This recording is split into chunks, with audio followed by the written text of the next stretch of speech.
Magandang araw people, mga kababayan, mga kamagsasaka. Andito po tayo ngayon sa bukid para i-share ko sa inyo yung aming kabuhayan ng araw nung kami maliliit pa. Ito po ay ang paglala o pag-weave po ng pandan bag. Ang tawag po dito sa Laguna, sa Luisiana ay balulang. Sa ano naman po sa mga ibang lugar po ang tawag naman nila ay bayong. So samahan po ninyo kami. Icho.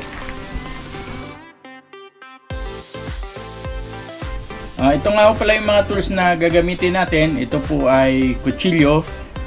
Gagamitin po natin ito pantanggal ng mga tinik. Kasi po ang mga pandan marami po siyang tinik.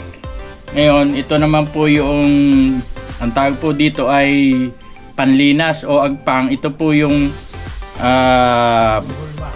pagkuha ng mga ng pandan para yung uniform po ang size, kasi po pag winib dapat pare-parehas ang size po nung pandan. At ito naman po ang tawag po dito ay halabas. Panguha po ito naman ng pandan leaves. So ayan po yung para po itong sikamatayan na humihila ng merong talim dito sa dulo at merong handle. So samahan nyo po kami sa pagkuha ng pandan. Yun po ang first step. Manguha po tayo ng pandan leaves para bago po tayo sumunod sa susunod na step na pagtanggal ng mga tinik. Okay, andito po tayo ngayon sa lugar na kung saan manguha po tayo ng pandan leaves.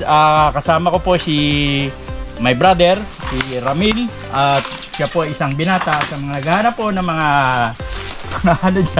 available po siya. So, ayan po, ipapakita ko po sa iyo yung pandan. Ito po yung puno ng pandan. Para matatanggal natin yung ayan po. Tapos ang yan po, gagamitin po natin yung halabas at kukuhanin yung pandan, puputulin po niya. Sige, okay. Let's start. Ayan po, isa, ayan. Okay.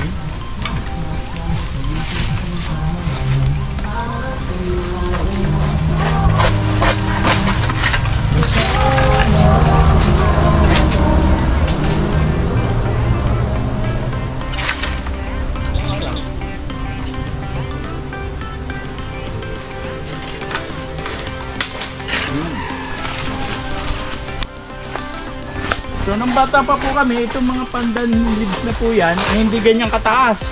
Kaya lang, ito po siguro, ang edad nito mga nasa 50 years old na pandan. Dati mababa lang siya, nandito lang. Kaya lang, dahil sa katagalan ng panahon, lumaki. Ito na po ang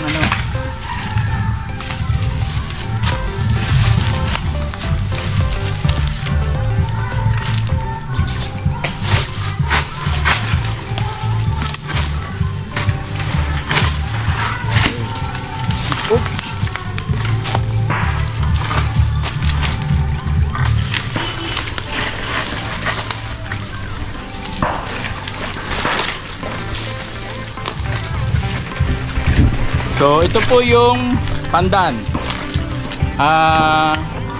Ayan po ang pandan, makikita po nyo matinik. Yan, matinik. Yan, kabilaan po ang tinik nyan. So tatanggalin po ang tinik nyan. Tsaka dito po sa gitna, ayan, may tinik din.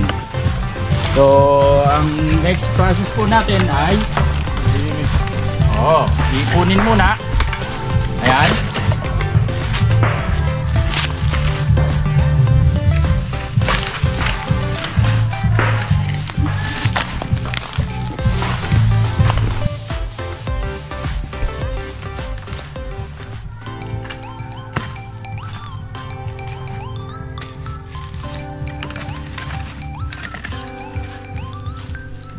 Aywa. Ayan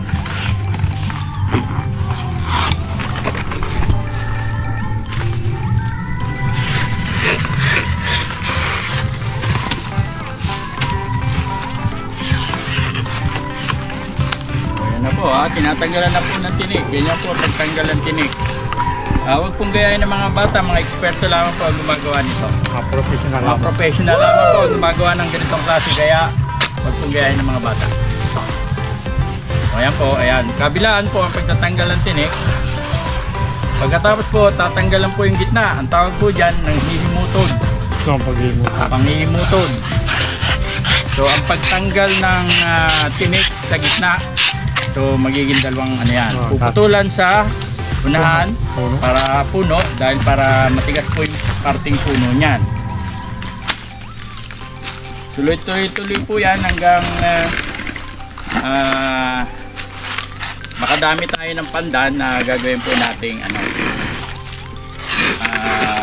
pandan bag. So ayan po mga expert ang bili. So sa mga nanais po na maka-experience nito, tawagan lang po nyo ako sa aking kontakin lang nyo ako sa aking mag-comment lang po kayo sa YouTube sa gusto ko maka-experience ng ganitong adventure. Yan. Ang paglala ng pandan, bayong or pandan bag.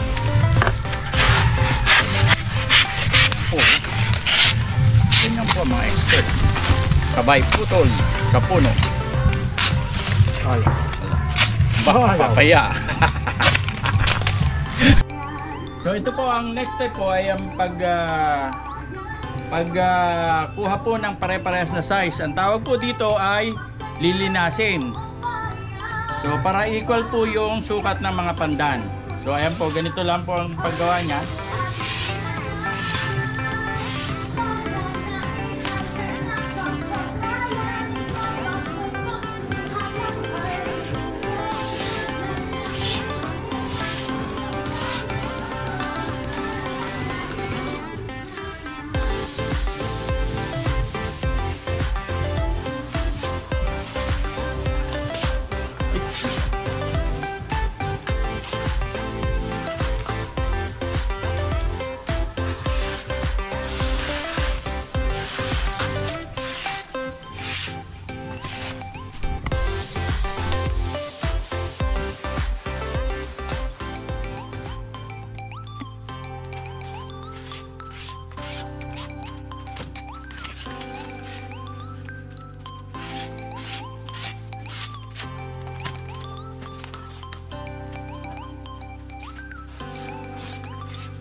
So pagkatapos po nating malinas o makuha yung tamang sukat ng pandan, bibilad naman po natin. Gaya nito. Ayan po. Hintayin po natin siya matuyo hanggang maging makunat na po yung kasi katulad po nito. Ito pong pandan kapag hindi tinuyo, malutong. Malutong po siya at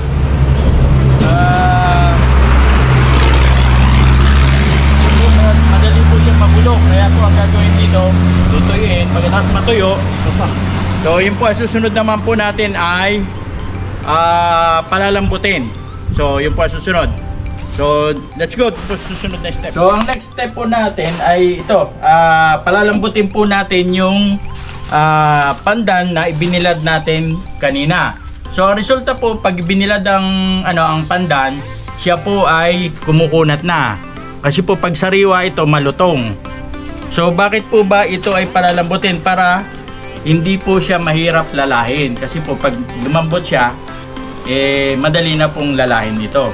Kasi po sa ngayon makikita nyo yan, magaspang at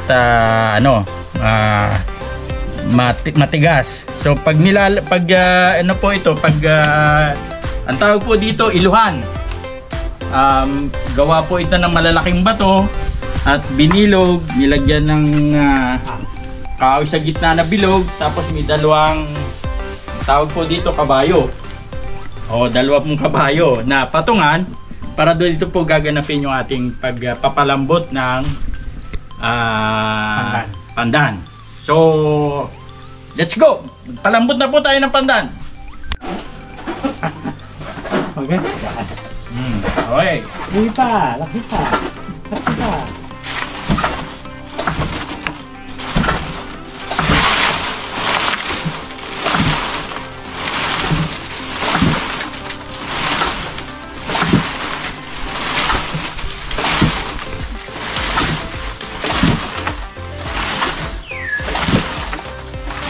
Ito po ay patuloy na gagawin hanggang ano po yan. Lumambot yung pandan. Mga abutin po ito siguro ng mga 5 minutes. Bilisan.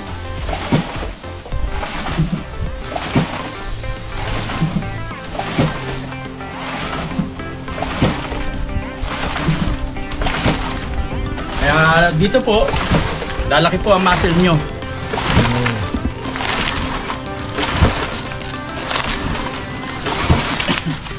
Oops! Whoops!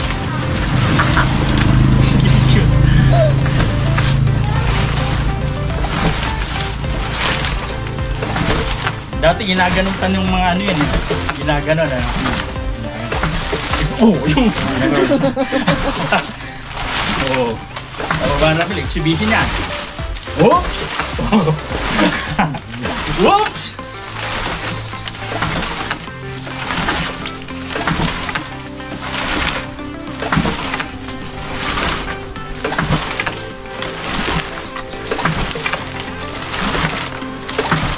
Pagkakas kita Ha?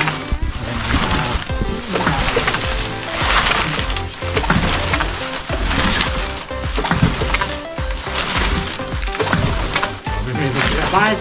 Akala na po na ang pita ko eh. Oh. Hindi na. Hindi ano. Hindi. Hinihilak. Ay, di. Inip na inip ka. Asuko ako. Pahinga. Nangayaw. Sasabi. Ay, hindi pa tapos sasabi. Ay, hindi pa Pamalambot tapos na. Ay, hindi mo nahihigit na. Akala pa po na eh. Ay, hindi. Tasatawa ka ba? Ipon rami lang ba? Nasa tabi.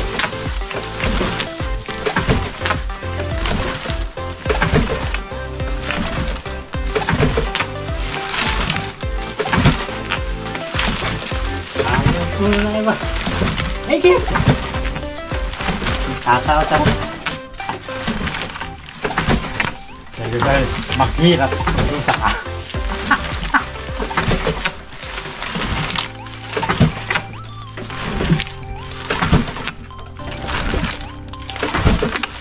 Ayan, kung mapapansin po nyo, lumalambot na po.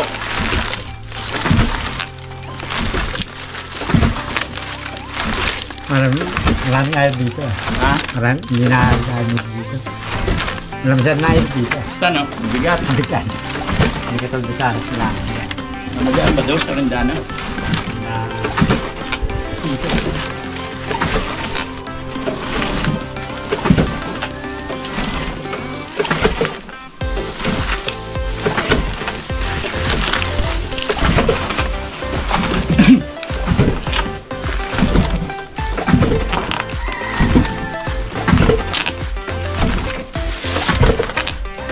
Kung paglala ng pandan, ay ito po ang kabuhayan ng mga Pagkagusyan. Taga-Luciana. Simula nung kami mga bata pa at malaking tulong po ito sa aming pang-araw-araw na Ang bata pa. panggastos. Ngayon matanda na. Ngayon matanda na, hinihingal na. Yan po.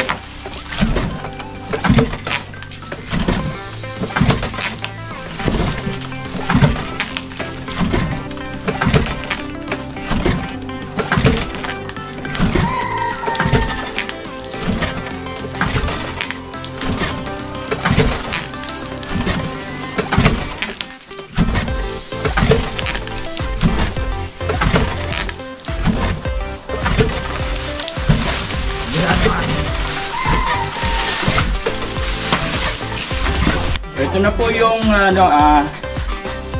malambot na pandan. Ayan, makikita po nyo, ayan, lambot na. So madali na po siyang lilahin. Gamit nga po itong iluhan. So ang next gagawin po natin, lalalahin na natin. So samahan nyo kami.